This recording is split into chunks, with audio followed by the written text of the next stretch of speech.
Bien, IDESA, del cual es titular Jorge Colín, economista, y ya va a charlar con nosotros, ha publicado un informe con respecto al tema de la deuda del Banco Central de la República Argentina, basándose en que el déficit fiscal se aproximó al 5%, que esto fue sustituido por emisión monetaria, que la emisión monetaria se transformaron en LELIQ, que la emisión monetaria no es aceptada por la gente, se transformó en LELIQ y pases que derivan de alguna manera en altas tasas de interés que significan impactar en la deuda del Banco Central, duplicándola, como dice Colina.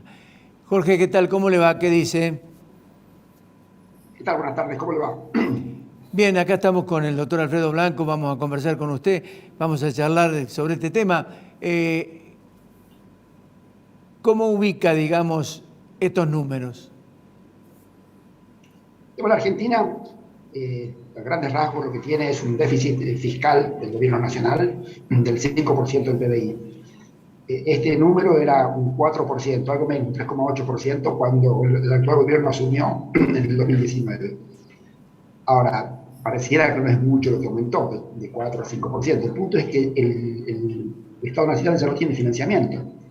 Lo que es el mercado de títulos públicos ya no le prestan más plata fresca. Lo que hacen es renovarles los vencimientos, fundamentalmente el mercado financiero local. Y luego el déficit fiscal se financia enteramente con emisión. De hecho, la plata que el Banco Central le mandó al Tesoro en el año 2021 sumaron más de 2 billones de pesos. Eso es 5% del PBI. No por casualidad, es un porcentaje equivalente al déficit fiscal.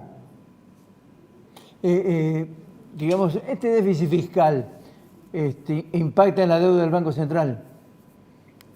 Claro, porque luego esa emisión se va a inflación y también presiona sobre el dólar.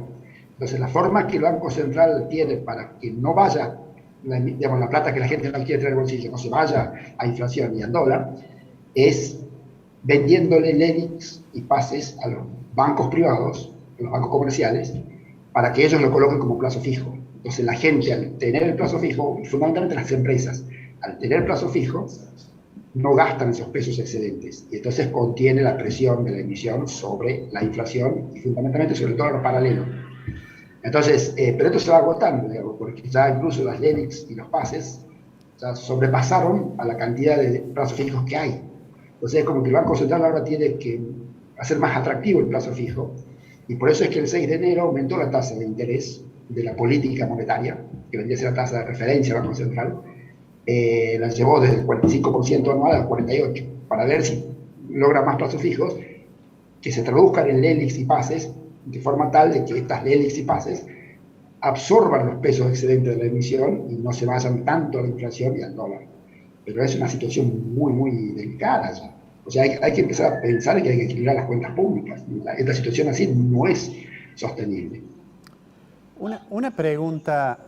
El aumento de la tasa de la política monetaria que dispuso el Central en enero, ¿hasta qué punto no es digamos, inconsistente con la idea del gobierno de no tomar medidas que puedan significar desacelerar la recuperación? ¿O todavía el hecho de que tengamos una inflación esperada tan alta da margen para que se pueda seguir aumentando un poquito la tasa de política monetaria? Es inconsistente como concepto, en definitiva, es decir, nosotros no queremos sacrificar actividad económica y entonces proponemos que haya más consumo. Ahora, si por otro lado hay que subir la tasa de interés para que ese mayor consumo no se vaya a inflación, es un poco como el perro que se persigue la cola. Por un lado quiero que haya consumo para que haya reactivación, por el otro lado no quiero que haya consumo para que no se vaya a inflación. Entonces, es por eso que en el fondo es inconsistente. Lo que usted decía es cierto, si estamos con una inflación por arriba del 50, haber aumentado la tasa al 48 todavía es una tasa de interés real negativa, habría un espacio más para aumentar la tasa de interés. Pero el esquema conceptualmente es inconsistente. Ahora, Jorge, se emitió moneda, se tiró al mercado, se reabsorbió eso con las LELIQ las LELIQ las tienen los bancos, se paga una tasa de interés alta con respecto a eso, se emite para pagar la tasa de interés. Es un circuito vicioso. La pregunta es, ¿cómo se esteriliza todo esto? ¿De qué manera? ¿Emitiendo letras? ¿Bancarizando de alguna manera las letras a través de los bancos? Digamos, letras hoy se emite digamos, en el mercado voluntario solo para renovar vencimientos de deuda. No hay letras para tener fondos frescos, hablando del Estado, ¿no? Sí. Ahora, si uno ya empieza a pensar de que hay que poner letras en los bancos, eso ya deja de ser voluntario y pasa a ser forzado. Eso es un camino muy, muy peligroso que la Argentina ya lo transitó en las crisis bancarias que nosotros los viejos nos acordamos, ¿no? La del 89, la del 2001. Entonces no es lo mejor. De todas formas, así todo, ya está bancarizada esa la deuda a través de la ley sin pases. Ciertamente que es voluntario todavía, porque el banco no está obligado a comprar leyes y pases. Pero no le queda otra alternativa, porque no hay, digamos, alternativas en el mercado financiero que no sea prestarle al Banco Central. Entonces, lo que hay que hacer es plantearse de raíz la cuestión, hay que bajar el déficit fiscal, porque esta situación no es sostenible. Pero no tiene que bajar el ministro de Economía, no tiene que bajar todo el Estado. O sea, comenzando por el Congreso. El Congreso no tiene una sola iniciativa de ordenamiento del gasto público. Todo es más gasto, más gasto, más gasto, más gasto. Y cuando uno le dice, ya hay que empezar a ordenar esto, creo que es, no, ajuste no. Bueno, el ajuste no, vamos por el camino de la nueva crisis inflacionaria severa. Porque la realidad nos va a llevar a esto. Digamos, la reducción del déficit fiscal, en particular la reducción del gasto público, suele ser compleja porque tiene inflexibilidades. Suponiendo que Argentina logre acordar con el fondo un sendero fiscal razonable que implique ir reduciendo el déficit fiscal, ¿hasta que eso ocurre? ¿Es factible pensar que en lugar de insistir con los instrumentos estos para esterilizar dinero, como son las LELIQ o los pases, que se opte por algo que alguna experiencia se hizo, que es colocar letras del Tesoro? Hay que recuperar la confianza del mercado privado. Los inversores privados van a decir, vamos a comprar letras del Tesoro, no a corto plazo, sino a largo plazo, a 2, 3, 4 años, en la medida que creamos en el plan de reducción del déficit fiscal. Si lo creemos, prestamos. Si no, no.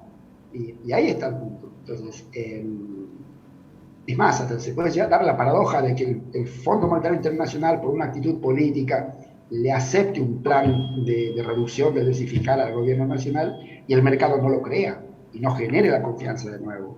Con lo cual, ese plan va a quedar en la nada.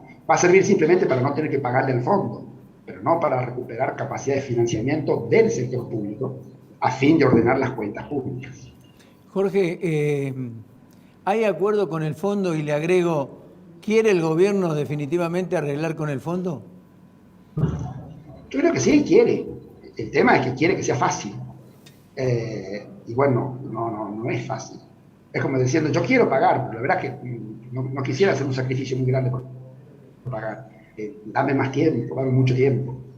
Y bueno, el fondo está dubitativo. No dice ni sí ni no, simplemente, bueno, por lo menos tráeme algo más concreto de cómo pensás a bajar el déficit. Esto de algo más concreto no está en ningún lado. El ministro de Economía dijo que hay desacuerdos con el timing. El timing es que los dos están de acuerdo en bajar el déficit fiscal, solo que el gobierno nacional quiere demorar más para bajarlo, mientras el FMI quisiera demorar menos. Pero en los hechos nadie sabe cuál es ese plan. Está solamente esta afirmación de que habría una diferencia en el cronograma de disminución del déficit fiscal, pero nadie sabe en qué consiste el programa de disminución del déficit fiscal. Por eso es que la negociación está tan estancada. Entonces, yo creo que el FMI no es que está en una posición draconiana, simplemente está preguntando a ustedes, deciden cómo vas a bajar el déficit fiscal, y el gobierno no se anima, porque si llega a decir algo, lo van a acusar de ajuste, algo que ellos acusaron al gobierno anterior. Alfredo. Sí, una pregunta. Si el escenario fuera que no se acuerda con el fondo, como hay de hecho algunos miembros del gobierno nacional que lo han expresado públicamente, Lozano, por ejemplo, dice, fracasó esto. ¿Cuál es el escenario que ves más probable para la economía argentina, bajo el supuesto que después de transcurrido un tiempo quede definido que Argentina defaulteó la deuda con el fondo, ¿no? Digamos, desde el punto de vista del FMI, no pasa nada, o sea, no nos van a invadir. No pagamos, está impaga la deuda. El punto es que el Banco Mundial, el Banco Interamericano de Desarrollo, la CAFI, que son otros organismos internacionales que dan préstamos de desarrollo, tienen prohibido darle préstamo a un país que esté en irregularidad con el fondo. Entonces el Estado Nacional se quedaría digamos, no podría aumentar su deuda con fondos de desarrollo, con el Banco Mundial, con el BID, con todos ellos. Y por otro lado perjudicaría a las empresas privadas. Las empresas privadas se les encarecería muchísimo el crédito, como para hacerles, por ejemplo, vaca muerta o industria automotriz, y no podría tomar deuda del exterior, o se le iría muy complicado tomar. El escenario ya es conocido para Argentina, el escenario de la década del 80. En la década del 80 nadie nos vino a invadir porque no le pagábamos el FMI, pero veíamos que la economía caía cuesta abajo, en una decadencia total por falta de financiamiento, incluso de las grandes empresas privadas, que se financiaban con peso propio, no había forma de acceder al financiamiento internacional. Y no hay país que pueda desarrollarse, país de ingreso medio, que pueda desarrollarse sin financiamiento internacional. Privado, no solamente público, como debería ser FMI y Banco Mundial, sino que las empresas se financian en el mercado de capitales privados. Jorge, ¿quién puede llegar a invertir en la Argentina con esta política agresiva sobre la institucionalidad del país, habida cuenta de una marcha contra la Corte, una marcha a favor y en contra de la Corte, es decir, instituciones que no responden a sus mandatos naturales, es decir, una liviandad total y excesos en cuanto a abusos de autoridad en distintos estamentos del Estado? ¿Quién puede invertir en la Argentina? Muy poco. La verdad que las empresas vienen, escuchan, se fijan, y luego si traen algo de plata es muy mínimo.